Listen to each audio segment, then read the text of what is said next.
So let's talk about the transition from traditional filmmaking into how you ended up here in Web3 and what's going on with that transition. Well, I was discouraged with the process or lack thereof for independent filmmakers to figure out how they can be seen, how they can get distribution, and how they can most importantly, monetize, their content, which we just don't do. Look, we received distribution for all three of our features, which was a major hurdle. I'm just happy that we were able to do that. A lot of people don't get distribution. It's a very hard thing to do. But at the same time, the distribution deals did not work in our favor.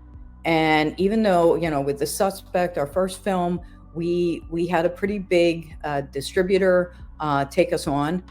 Super excited about that at the time, but being, first time in, really didn't understand the ownership that they have over your product, right? So we signed a deal for like 15 years and not realizing, again, the money sounded good, the opportunity sounded good, but, we didn't realize that for 15 years, it's not really our IP. We can't go and advertise it the way we want to advertise it. We can't go and do community building. I mean, they redid the cover of our first film.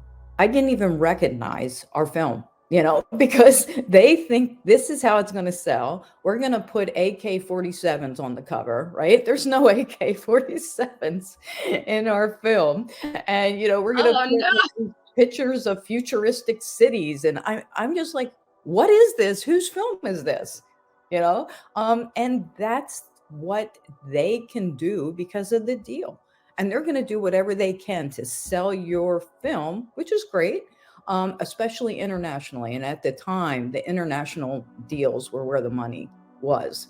That's changing now, but that's what it was about. So you have to have a name, a face of somebody that people recognize. And then you have to have, things that draw people in that might not even be part of your film. So that was really discouraging. Then when Sterling K. Brown broke out, I mean, and won Emmys and, he was a major, celebrity. We couldn't even take that celebrity, that fandom, that opportunity and go out and make, those pitches with our film on social media or anything, because again, our hands were tied. We didn't have that right over our own IP. I mean, that just, in my mind, is just like sucks. And most people don't realize this going in, because you want to tell your story. You want to make a film, right? You want to go out there and do what you love doing. But then there's all this stuff on the back end that most people don't realize until they're in it and they get taken advantage of. There's a podcast called Indie Film Hustle I used to listen to all the time. They talk about predator distributors, and that's really what it feels like. So when I heard about Web3, blockchain at the time, crypto, smart contracts, KYCs, I'm like, this is what I need to be looking at. We need to be able to find a better way to monetize our content as filmmakers. How are we going to do this? So I jumped all in because, I came from .com, Web 2, right? I did a lot of work in Web 2 and really was involved with a lot of .com companies out in San Francisco.